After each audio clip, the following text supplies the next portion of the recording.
Hello, everyone. My name is Lena, and I'm a doctoral intern at the CBT Emotional Health Clinic.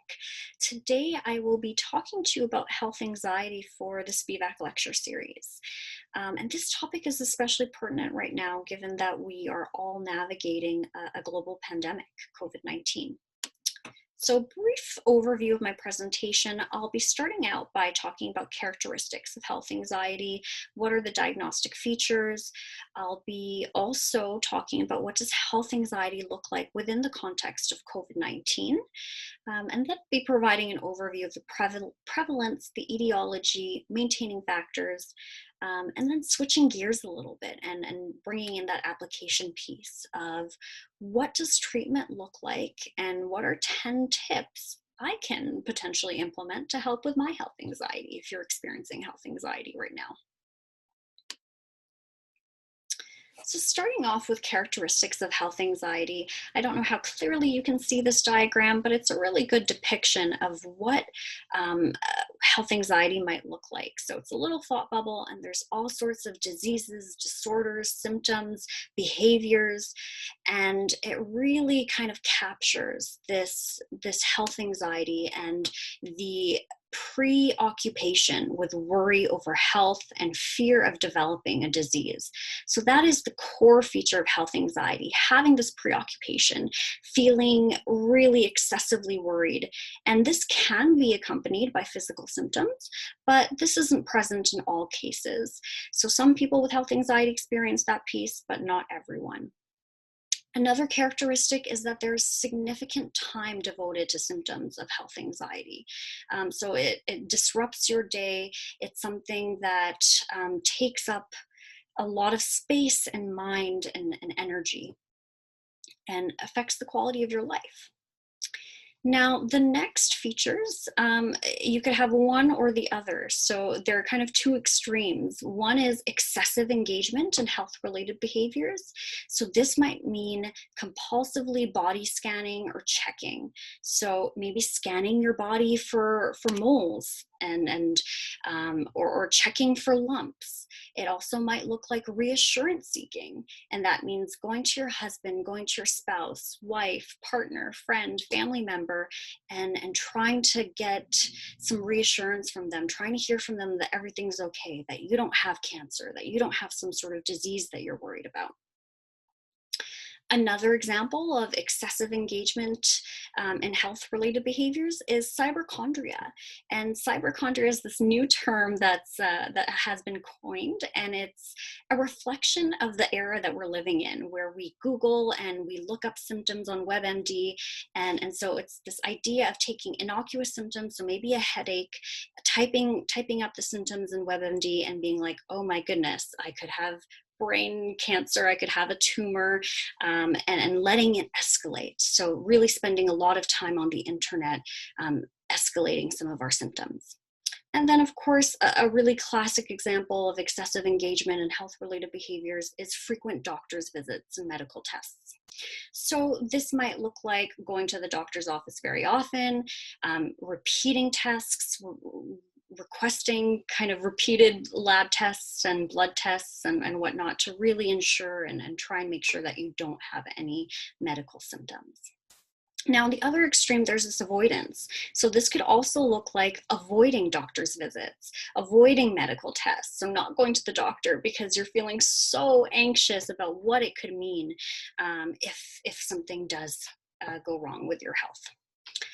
And next with the avoidance piece is also avoidance of daily activities. So perhaps you have a tightness or a tingling in your chest, and then that means, oh no, I can't exercise because if I do that, I might exacerbate the symptom and then I might have a heart attack.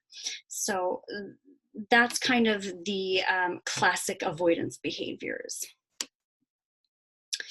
So within the Diagnostic and Statistical Manual, which is the holy grail for psychologists and psychiatrists in terms of looking at the different psychological conditions, health anxiety is lumped into these two categories. So we see somatic symptom disorder and also illness anxiety disorder. And the difference between these two, so they have the same features that I had mentioned earlier. With somatic symptom disorder, you're looking at people who do actually experience some physiological symptom, a physiological complaint. And for illness anxiety disorder, somatic symptoms, those physiological complaints, they're not present, or if they are, they're very mild in intensity. And officially, to be qualified as someone who's experiencing health anxiety, according to the DSM, you need to be experiencing these symptoms for at least 6 months. And of course, kind of the medical symptoms, those medical tests that maybe you perhaps did go to the doctor for, or get those test results back, everything medical needs to be ruled out. So it's not actually a medical condition that doctors are finding.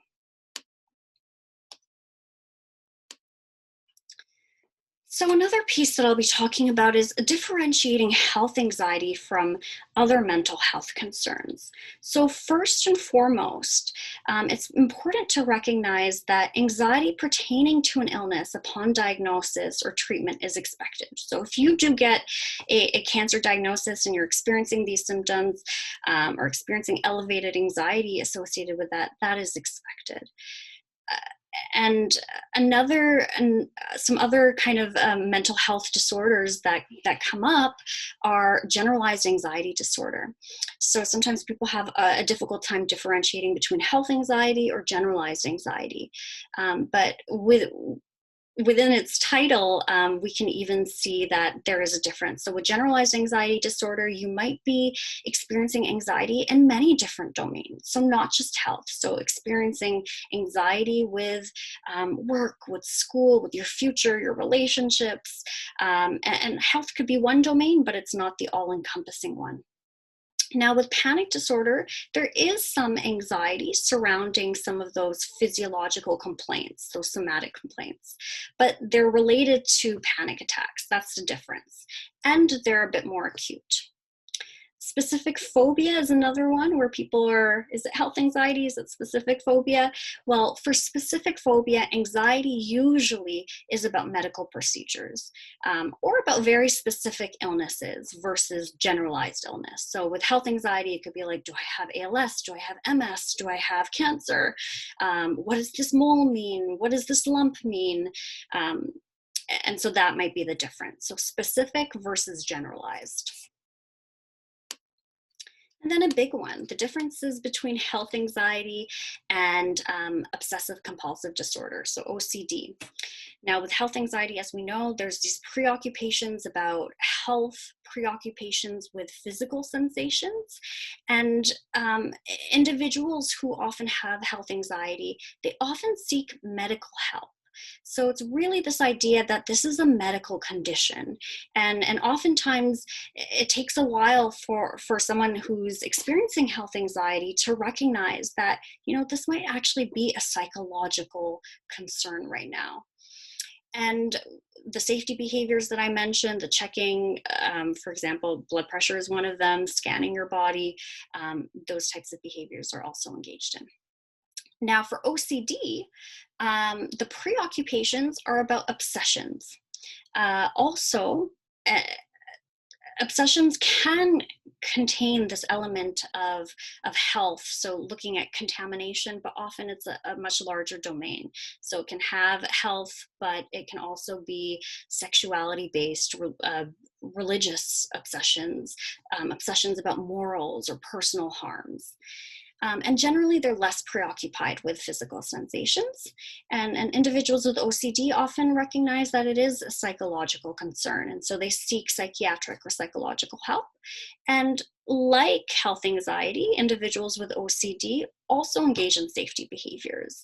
So they engage in rituals, so perhaps washing your hands 5 times. But the difference might be it's to prevent like a loved one from dying. So it's a very different flavor with regards to the rituals or the safety behaviors. Now, COVID-19 and health anxiety. So in the face of global pandemics, many people are experiencing higher levels of distress. and there's a worsening of pre-existing psychological problems. So this is typical for individuals to have excessive worry and fear about health, given all the unknowns that we're experiencing right now. And coronaphobia is a term that has been coined to describe the fear of contracting COVID-19. And this fear goes beyond the usual level of heightened anxiety during this time, and it holds more of an irrational quality associated with it. So very much so like health anxiety, coronaphobia, there's three components that have been linked to it and have been associated with it. There's the physiological, the cognitive, and the behavioral. So physiological refers to that hypervigilance about symptoms related to COVID-19, um, and and then it goes to this cognitive piece. So having fears and cognitive distortions about contracting COVID-19, maybe feeling ill-equipped to cope, if you were able to, if you did contract it. And finally, there's this behavioral response. So it's either rooted in that excessive health-related behaviors, so the reassurance seeking, the checking in with others, the safety seeking, so taking several COVID tests, or the other extreme, which is avoidance. And avoidance might look like not being able to leave your house at all, even to go for a walk, deciding that you can't do groceries at all. So in totality, this could look like having a catastrophic appraisal of bodily sensations. So one of the symptoms of COVID-19 is a sore throat. So maybe waking up one day with a sore throat and being like, this tingle in my throat means I have COVID-19. And then it's coupled with these catastrophic thoughts, the one that I just mentioned, and also extreme behavioral responses. So this is what happens when I go to the grocery store. I can't go to the grocery store anymore. And so all this kind of gives way to that health anxiety within the context of coronavirus. And here are some processes involved with its development. So once again, this unforeseen reality. So this is something we've never experienced before. For a lot of people, this might be their first pandemic that they're living through, or it might be the first pandemic to this magnitude that they're living through. The unending uncertainties. So we don't know a whole lot. And so that kind of is an external risk factor that contributes to that development. We're also acquiring new practices and avoidance behaviors. There might be a loss of faith in health infrastructures and doctors. Maybe we're not trusting the test results if they do come back negative. And of course, there's lots of people that are kind of in our view, leaders, celebrities, these different people contracting COVID-19. And this leads to these psychosocial processes where there's this social amplification of risk. So maybe our friends and family are also experiencing heightened anxiety about this, and it's really making us feel more anxious about it. And then, of course, there's the interference with our routine life. And if we couple that with catastrophic interpretations, that's when we're really at risk for developing coronaphobia. So the prevalence. So what is the rate of health anxiety? Certainly, a lot of people speculate that it has increased since the outbreak of COVID-19. Unfortunately, there's not a lot of research to back that up at this time with regards to what the newer rates might be.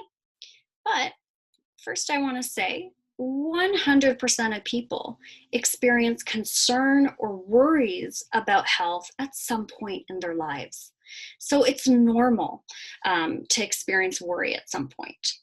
But I also want to qualify what normal worry might look like. So normal worry is occasional, it's brief, it doesn't cause significant distress to the point of it interfering with our functioning. Now, for somatic symptom disorder, so that's the health anxiety where you experience the physical concerns, the physical symptoms, the general prevalence rate for adults is about 5 to 7%. And we also see a higher rate for females versus males.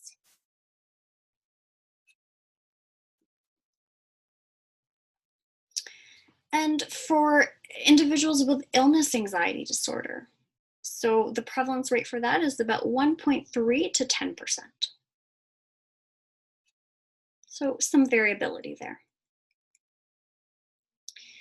So what we do know is that for individuals who get diagnosed with health anxiety, um, 88% of them, so an overwhelming majority, also experience a comorbid psychological condition. So experience something like generalized anxiety disorder, and also might also experience depression.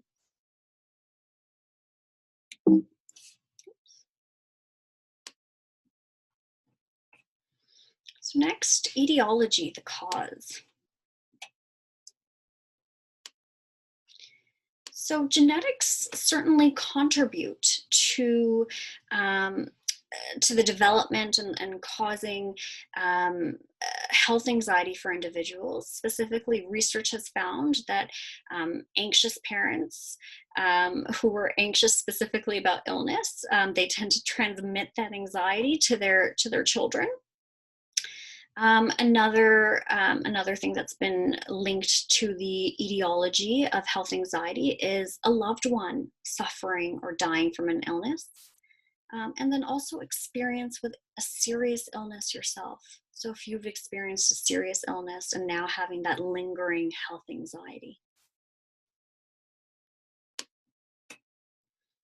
So some risk factors.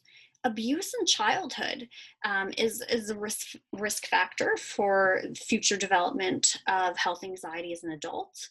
A serious illness in childhood is also a risk factor.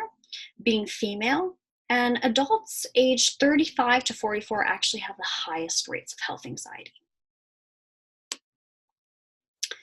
So now we're going to take a look at what maintains this health anxiety. So now that I recognize maybe there's some features in here, I'm predisposed, maybe my mom or dad were anxious, what are these factors that now maintain it and make it so that I experience it regularly? Well, first off, anxiety is easily triggered, especially health anxiety. So we have noisy bodies. Our bodies are not static, they're very dynamic and noisy both literally and figuratively. So our stomachs may grumble. Maybe we wake up with a sore throat one day. And if you are already predisposed to having health anxiety, this might actually this might be a real trigger for you, recognizing that today I have a sore throat. What does that mean? My stomach grumbled. Do I have gastric cancer or gastrointestinal cancer? So the fact that our bodies are actually constantly dynamic um, and noisy in some ways, that can serve as a real trigger. Another trigger is the external environment. So perhaps you're trying to enjoy your day, maybe take a social media break on work, and you see that an acquaintance or a stranger on Facebook posted something about having MS. Celebrities contracting weird or unusual or unheard of diseases, or even a common disease, that certainly can be triggering.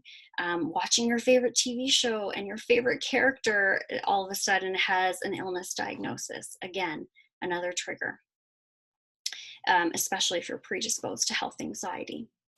And medical professionals may inadvertently also contribute to this health anxiety. So perhaps you get a test result from a doctor, or you finish seeing a doctor and they say, well, your health looks good for now. And the for now might linger. This idea of, okay, I'm okay today, but what does this mean about tomorrow? What does this mean about the day after? And so that can inadvertently contribute towards that anxiety. and test results. So maybe getting lab work done, noticing a lab a value is slightly above or slightly below, that can be triggering. It can lead to spiraling of thoughts of what does this mean? What's going to happen to my health? And can certainly contribute to maintaining that anxiety. Now, the presence of physical symptoms. So, this also explains how health anxiety is maintained, especially for those individuals who experience those somatic complaints, who experience those physiological concerns. So, uh, evolutionarily, we've been programmed that when we're anxious or stressed, it triggers a fight or flight response. What that means is if we're in danger, if there's a lion in front of us, our bodies react in a way to help protect us. So our bodies become geared up so that we can fight off danger or run away from it. Now, biologically, our bodies do this by releasing adrenaline or norepinephrine, which is also known as noradrenaline. And our bodies react to this secretion by increasing our heart rate. So they provide us with more energy and oxygen needed. They dilate our pupils. So that's our bodies dilating our pupils so that we can be aware and have better vision of our surroundings. And also maybe we might experience some trembling, and that's our muscles tensing and becoming primed for action. So here's a whole list of other physical symptoms that get triggered through this fight or flight response. And that can include racing heart, rapid pulse, high blood pressure, tightness in chest, lightheadedness, sweating. And so when these very normal physical symptoms associated with anxiety or stress occur, our health anxiety can get triggered. And we appraise these typical responses as dangerous.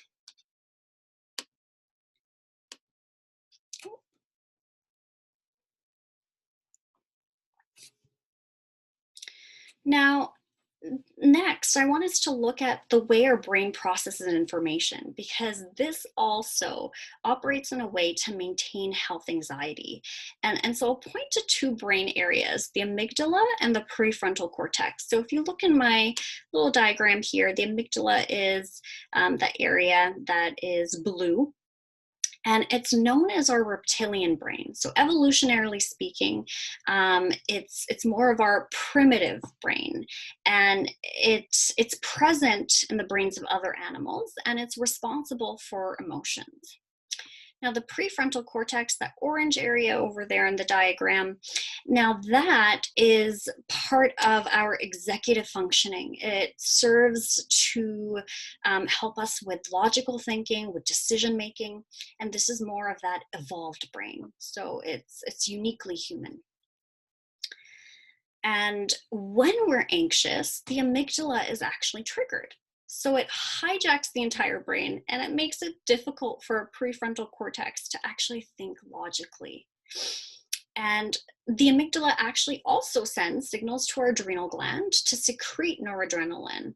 And as we remember from the slide before, that's the hormone responsible for the flight or fight response. So in some ways, when we're anxious, the amygdala acts like a faulty alarm. And so if we see this little smoke detector here and we imagine ourselves perhaps cooking, and anytime that we cook, our faulty alarm goes off. It's like having a faulty smoke detector. So anytime there's the slightest bit of heat in the kitchen, the alarm blares and it's inaccurately perceiving danger. There's no fire, nothing's actually happening, but that alarm goes off. And that's the amygdala. So anytime, if we're already predisposed to being anxious, anytime we see something that can be perceived as a trigger, the amygdala fires off. Even though there's no real threat, there's no real fire, it goes off, and it makes it harder to use our prefrontal cortex and to engage in more kind of logical thinking in those moments. So uh, finally, well, it's not the last point that I'll be presenting, but another point that I'll be presenting with regards to what maintains our anxious, our health anxiety is our thoughts. And oftentimes we have these very maladaptive thoughts. And if we look at this diagram of an iceberg, and we see at the tip of the iceberg, so that's at the surface, and that's the health anxiety. But underneath the surface, there's actually a lot going on. And intolerance of uncertainty is something that perhaps is influencing the health anxiety. Death anxiety is certainly influencing health anxiety a lot of times. Dysfunctional beliefs about worry could be playing a part. Dysfunctional beliefs about illness and coping. And there's also a cognitive avoidance piece. So, said a lot of words. You may recognize what some of them mean, but here's a broader explanation. So, intolerance of uncertainty refers to needing to be certain about the future now. So, really just wanting that certainty. Death anxiety refers to, our fears about our mortality, the fact that we're all going to die one day. And what I mean by dysfunctional beliefs about illness and coping is that there are some core beliefs that might be activated about illness. So we might have a thought about, if I'm ill, I become helpless. I become dependent. I'm no longer autonomous. I am no longer productive. So maybe having those dysfunctional beliefs, but then also overestimating likelihood of illness, overestimating the perceived consequences, underestimating your ability to cope, and perhaps being also really hyper aware to signs of illness. So like that amygdala, so perceiving little things like this tingle in my throat to, perhaps COVID-19, perhaps some sort of cancer, whatever it might be. And then there's dysfunctional beliefs about worry. So if something bad can happen, then it's my responsibility to worry about it. It's something that I need to do. And the last piece that I'll be mentioning is cognitive avoidance. So that worry actually prevents the full processing of fears. In some ways, it really dampens our emotions by being in our heads. And I'll elaborate on all of these different cognitions a little bit more and how we can attack them in the treatment section. Okay. And this is the last piece that I'll be bringing up in terms of what maintains the health anxiety. So what you practice grows stronger. If you practice listening to your amygdala, the faulty smoke alarm, the maladaptive thoughts, the checking behaviors, the reassurance seeking, that becomes stronger, that grows stronger. But if we practice challenging the amygdala, if we practice challenging the anxiety, if we challenge the unhelpful thoughts, and if we actually listen to our prefrontal cortex, that more logical part of the brain, the response also grows stronger. So it depends on what we're practicing. And when we're anxious, we have a lot more practice giving into that anxiety. And that's where treatment comes in. Especially cognitive behavioral treatment, we look at our thoughts, we look at our behaviors, and it gives us an opportunity to practice alternative thoughts. So that's what I'll be talking about next.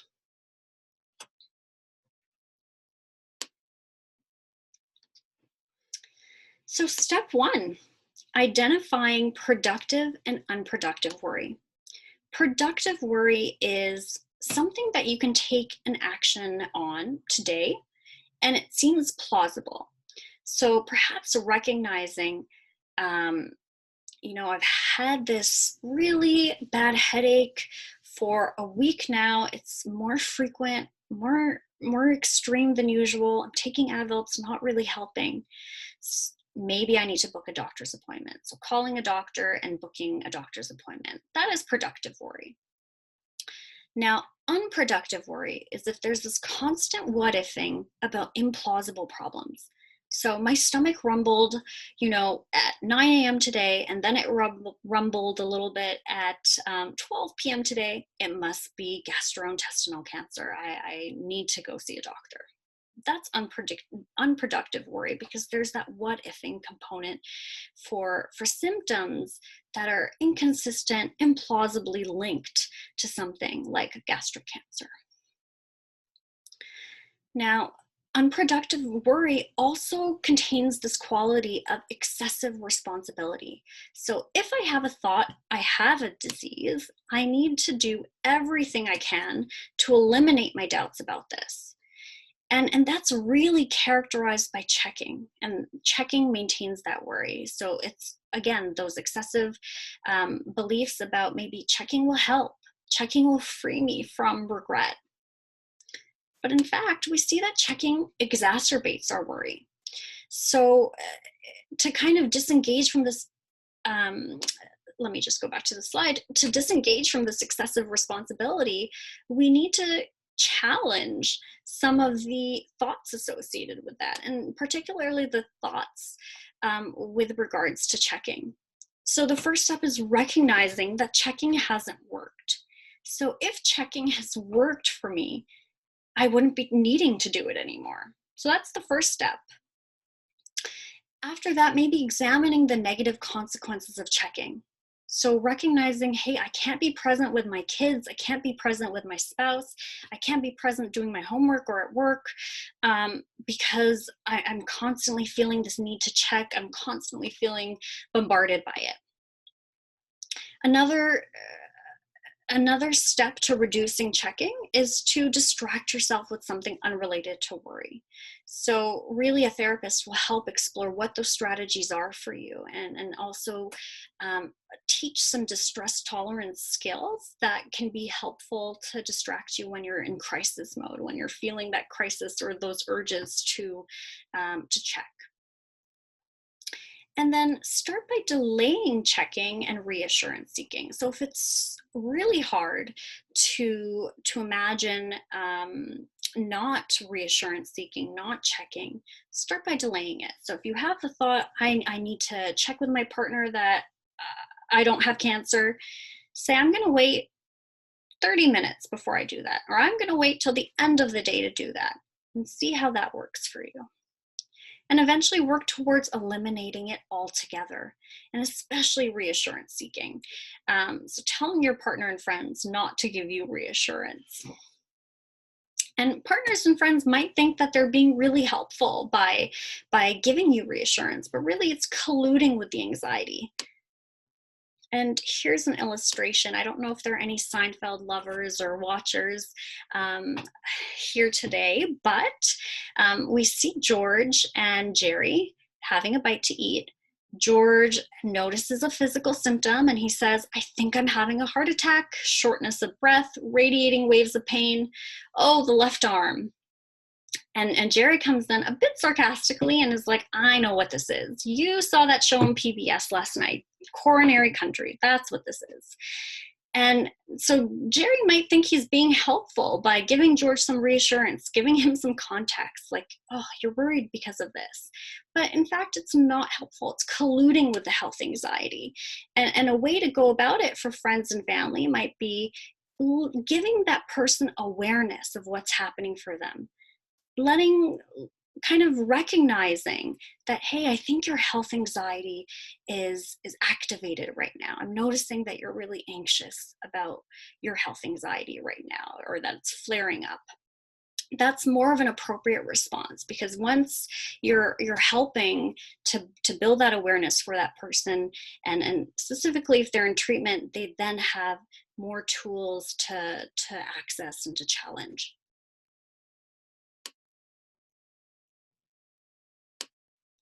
The next step is to accept uncertainty and to commit to action. So that intolerance of uncertainty that I spoke about in that iceberg picture, practicing this radical acceptance of uncertainty. So recognizing that everything in our lives is uncertain, and that we operate with this principle of certain enough. So waking up, driving to work, that's an uncertain act. We're not sure what might happen on our drive. Yet we operate with confidence and we operate under the principles of being certain enough. And so looking at the advantages and disadvantages of that. So the disadvantages of being certain enough with your health means that you could potentially overlook something, but the advantage is that I can relax and not worry. How good is that? The disadvantage might be I can be caught by surprise. And then the advantage can be I can give up checking. It could be something that I release myself from. Another disadvantage could be I can end up regretting not doing something. And alternatively, the advantage is I can just enjoy my life in the present. How good would that be?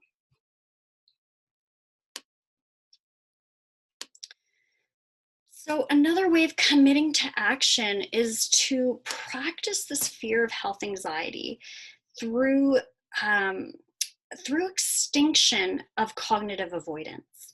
And cognitive avoidance, if you remember, is that of dampening of emotions related to that thought. So it allows us to avoid processing a fear. So perhaps the deeper fear, if we go back to death anxiety, is death. So we're avoiding our fear of death, the emotions, the images, the thoughts, by verbally thinking about illnesses. So we're just fixated on cancer, ALS, Lou Gehrig's, diabetes, a whole host of illnesses. And another form or practice of cognitive avoidance is jumping from thought to thought. So maybe I have Lou Gehrig's. No, maybe I actually have MS. Oh, actually, maybe I have diabetes. So kind of those examples that I was also giving you earlier. Now, avoidance is effective in the short term, but in the long term, avoidance maintains the fear. So whatever you resist persists. And exposure therapy actually challenges the fear. So let me give you a glimpse of what that might look like. So exposure therapy essentially is exposing you to your feared thought, that worst case scenario. And what you do first with a therapist, and then there will be some practice at home, is experience that thought, experience that fear in session over repeated trials. So if you look at the x-axis here, you see the different trials and the number of times that it was repeated, and it goes up to 18. And as you experience that, you also rate your anxiety, and that's on the y-axis over there. So what typically happens if we look at the red curve is that as you experience the anxiety, or as you experience the worst case scenario, your anxiety starts to increase. So as we see by the 6th trial, it's pretty high. And then it stabilizes, it continues on. And eventually, the more and more trials, so we see at about 15 trials, it starts to decrease and anxiety comes back down. And so actually in experiencing, in facing and not avoiding, we're able to diminish our fears about what is scary for us, what is anxiety provoking for us. And the more and more you repeat this, the easier it becomes. And eventually the goal is to be where that blue line is. So the anxiety is relatively low throughout.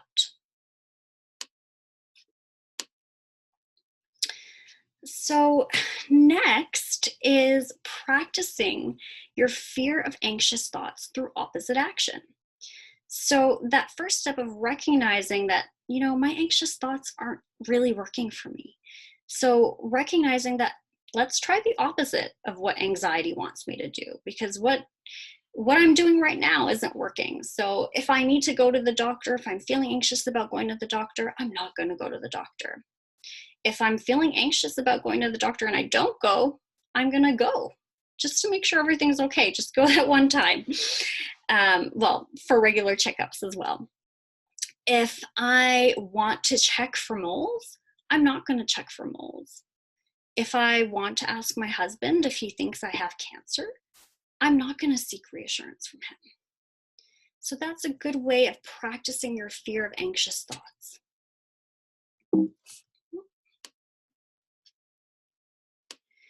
And step 3 is challenging worried thinking. So once you've already accepted, you've committed to engaging in specific action, the next part is challenging your worried thinking. So how do we even get started challenging distorted thinking? Well, a therapist might help you identify what are distorted thoughts, what are the different ones you're engaging in particular. So here are some examples. So first, like I said, that identification, there's emotional reasoning. So I feel anxious about my health, therefore I have a disease. There's also the example of fortune telling. So feeling like we can predict the future, I'll find out I have cancer. There's disqualifying the positives. So this exam isn't 100% accurate. The doctors must have missed something. There's mislabeling. This mole means I have melanoma. And there's catastrophizing. I'm going to die.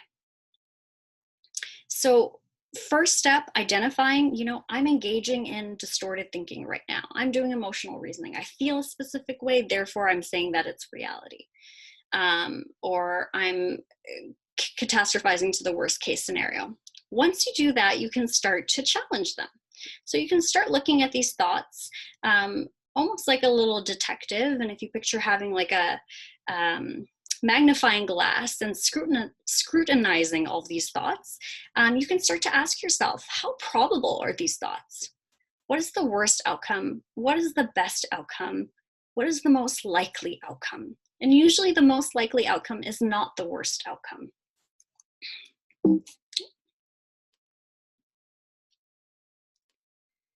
Then you can tell yourself a story with better outcomes. We can reframe for ourselves. Another piece is trying to figure out, what evidence am I paying attention to? So our minds are programmed in such a way that the negative usually sticks out.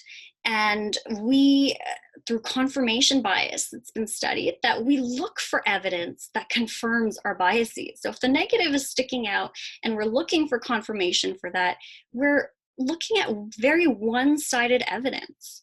And so what is the evidence that you're not paying attention to that needs to be paid attention to? What's the other side of the story? So giving yourself a more balanced picture of what's happening. Next is, how often have you been wrong about past worries? So it's almost in a way testing your predictions. So seeing that, like, I went to the doctor 5 times in the last month. Each of those times my test results came back negative. I don't have cancer. And recognizing, okay, so if I've been wrong 5 times in the past month, what does it mean about the next time? What's the most probable outcome next time? And then looking at whether we're overestimating the danger and underestimating your ability to cope. And finally, another piece of challenging your thinking is whether you're demanding perfection in your health. So this health perfectionism, whether I'm expecting my body not to be dynamic and to be kind of stable and perfect in this optimal condition at all times, and whether that's realistic to have that thought. So we spoke a lot about kind of those cognitive ways of challenging your worries, but then there's those behavioral strategies. And I just spoke about the testing of predictions, like going to the doctor's office several times, recognizing that all those times, it wasn't, my test result wasn't positive.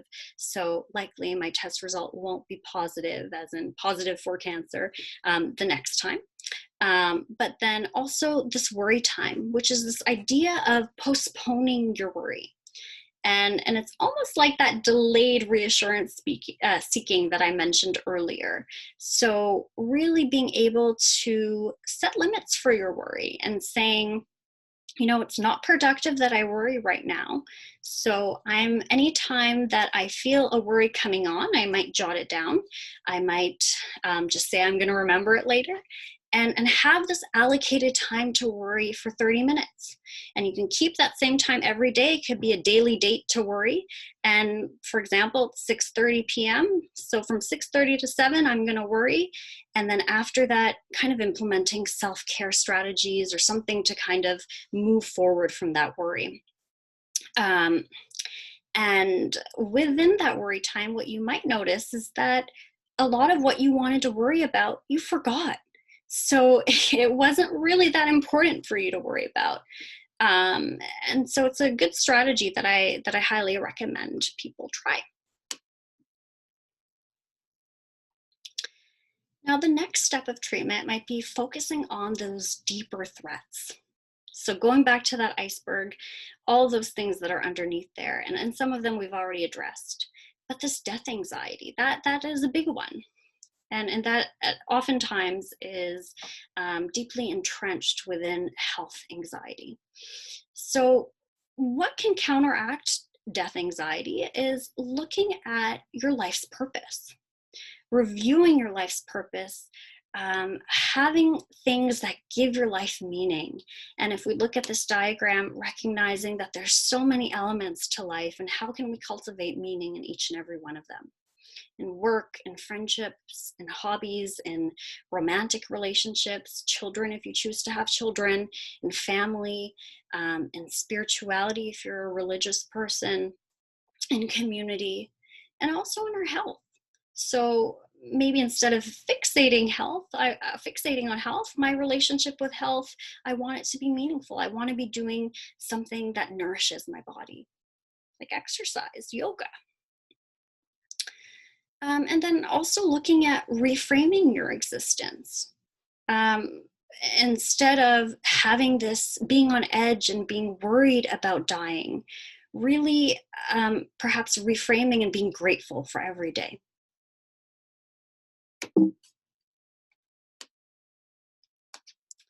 The next step within treatment might be looking at dysfunctional beliefs about illness and coping.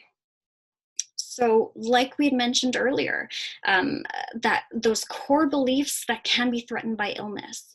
So really looking at those and seeing what's being activated for me right now. What is it that I'm feeling might happen if I do get ill? And then looking at, one, am I overestimating the threat and the capacity for all of these things to happen?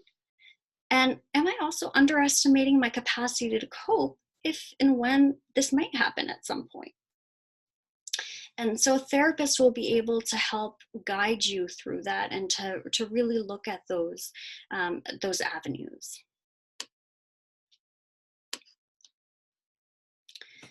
Next step is seeing if we have dysfunctional beliefs about worry. And these examples here are quite popular. So if a negative event is possible, I need to worry about it. Or worry helps me prevent adversity or prepare. And an alternative would be worrying doesn't change the outcome. Instead, it exacerbates anxiety and stress. And this idea of if a negative event is possible, why don't we focus on the probable? And sometimes people think worrying is almost like wearing a seatbelt, like it's going to protect me from whatever that negative outcome might be. But in fact, we're seeing that it just exacerbates it. So it's important to focus on the fact that it doesn't change anything. And if I'm worrying about every possibility, I'm not focusing perhaps on what might happen, what is likely to happen. And what other possibilities are there? The next step is turning failure into opportunity. So checking and safety behaviors, they might be related to this belief that I'm a failure or I'm irresponsible if I can't catch a disease. And again, it's that demand for perfection and this capacity to detect anything and everything. And that's beyond anyone's control. That's a huge burden to put on someone, to be able to detect anything and everything in my body, to want my body to be perfect and optimal and healthy all the time. So it's this trade-off between perfection and choosing to live a less anxious life. So really, this can be an opportunity to practice alternative behaviors. And the first alternative behavior might be um, kind of using this as an opportunity to protect and prevent. So make sure that you're having those regular checkups, that you're engaging in lifestyle habits that support healthy living. And also an opportunity, again, to practice that opposite action, doing the opposite of what anxiety wants you to do. Next is using emotions rather than worrying about them. So, having these implausible worries about health may actually represent something deeper going on. So, it might be difficulty experiencing emotions in more plausible contexts. So, maybe it's easier to access worries about health, anxieties about health, because it has a medical flavor to it.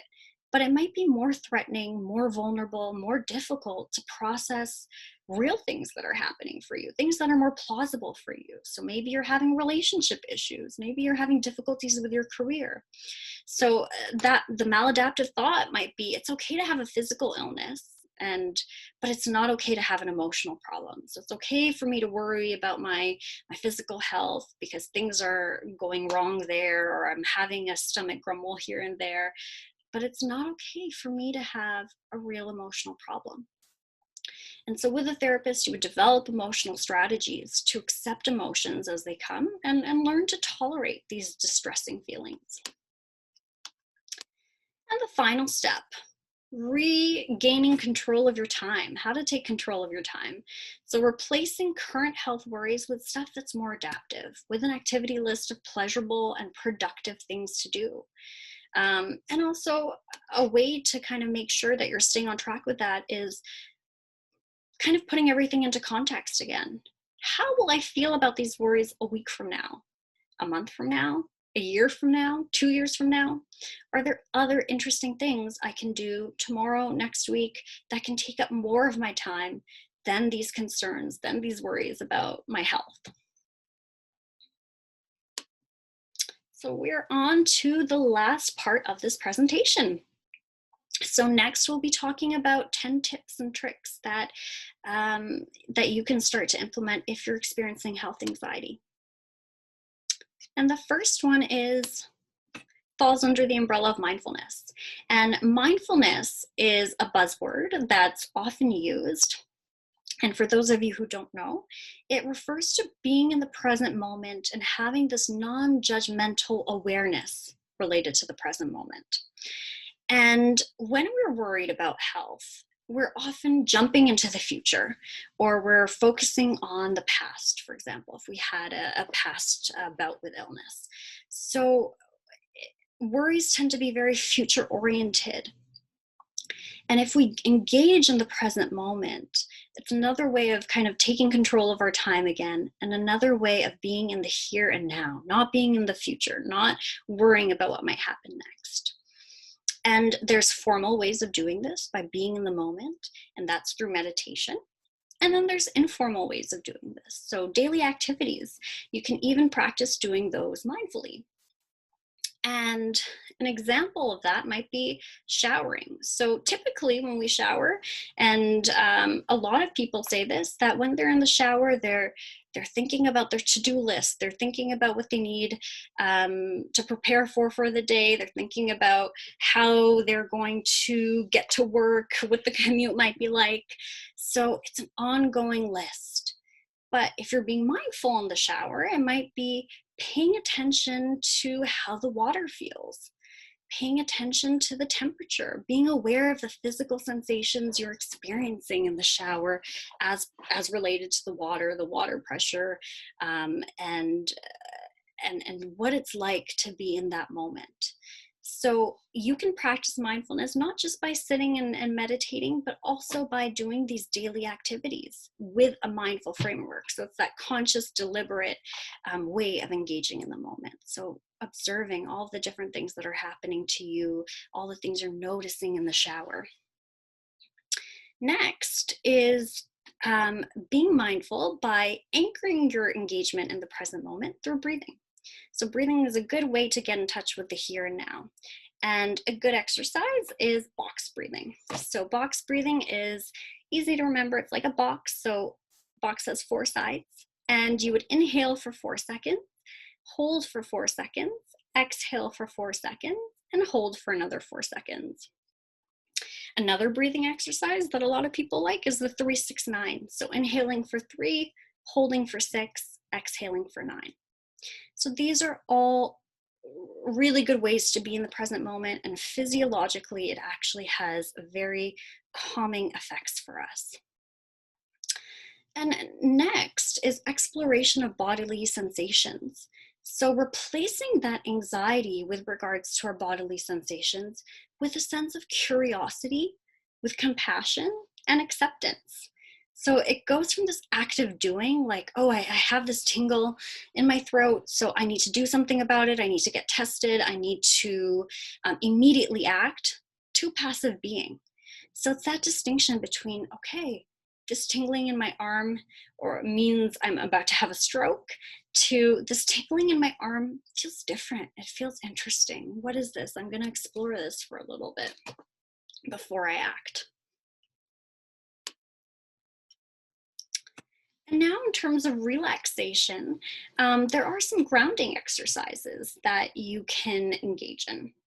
So grounding exercises are a good way to get out of your head. And again, it's kind of that, it has that mindfulness flavor of coming back into the moment. And it's also relaxing. So the grounding exercise using your 5 senses could be 5 things you see. So identifying that in your room. So, you know, my computer screen, my presentation, my shirt, my curtains, etc. 4 things you feel, like my feet on the ground. 3 things you can hear. 1 thing could be my voice. 2 things you can taste, and 1 thing you can smell. So a neat little exercise to get you in the moment if you're feeling a little bit overwhelmed. And there's also something called a progressive muscle relaxation. And this really involves this dichotomy between tension and relaxation. And you use this for all parts of your body, and you start with maybe your toes, work your way up to your face, and you tense. So I'm going to do it in my hand so you can see it. So I might tense my fist really hard, hold, and then I let go. And when I feel that dichotomy between that tension and that relaxation, it really allows you to savor in that relaxation. And also perhaps allows you to recognize maybe all this body tension that you've been holding. Our mind and our body are connected.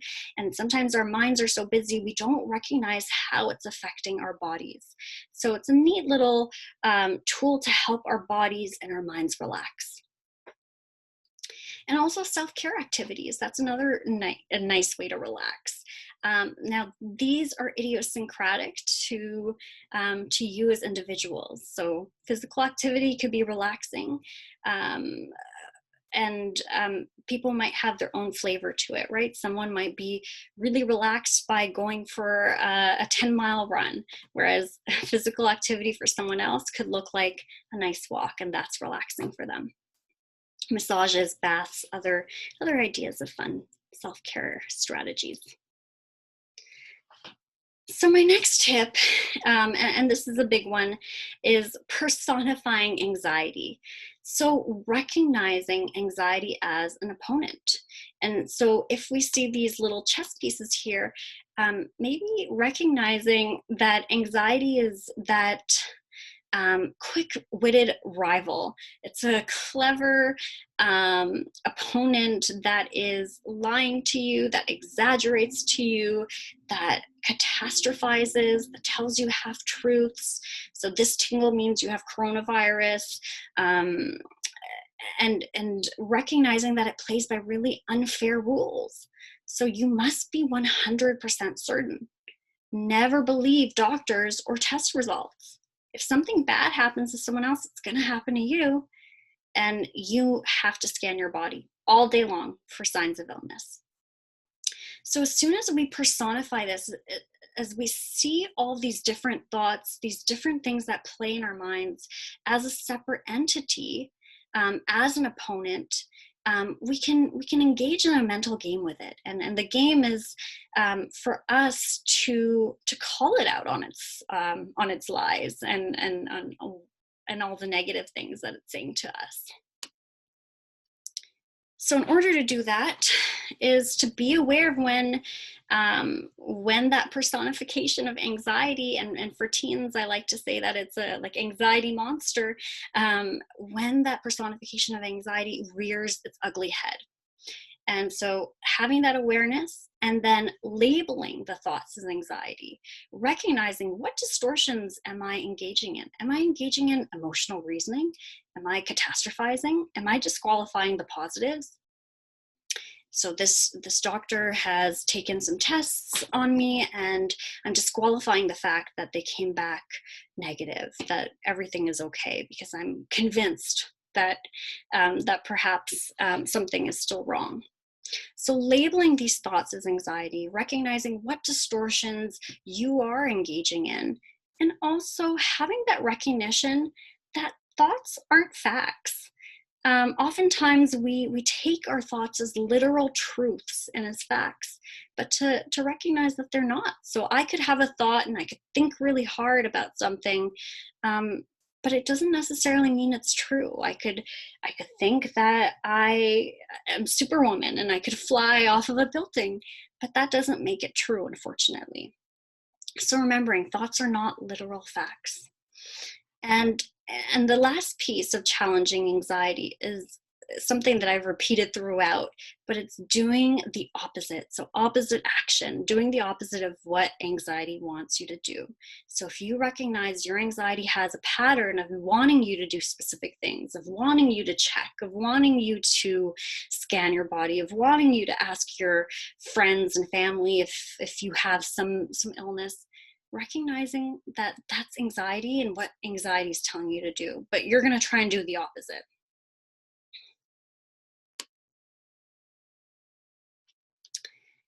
And what you practice grows stronger.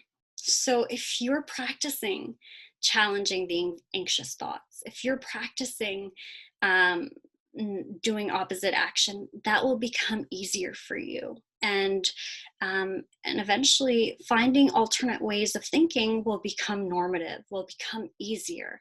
And it's like your brain is weightlifting. So it's building that muscle. Final thoughts about worrying.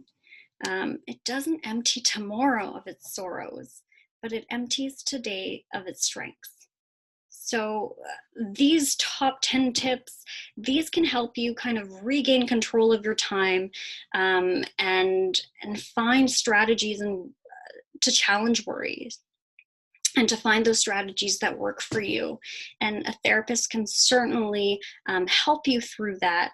And if you do want to contact us, here is our contact information. I will be available via Facebook Live chat. And I look forward to hearing from you, hearing your thoughts, your questions, concerns, anything that you want to drop my way. I will be on the live chat, and I look forward to talking to you soon. Have a great evening.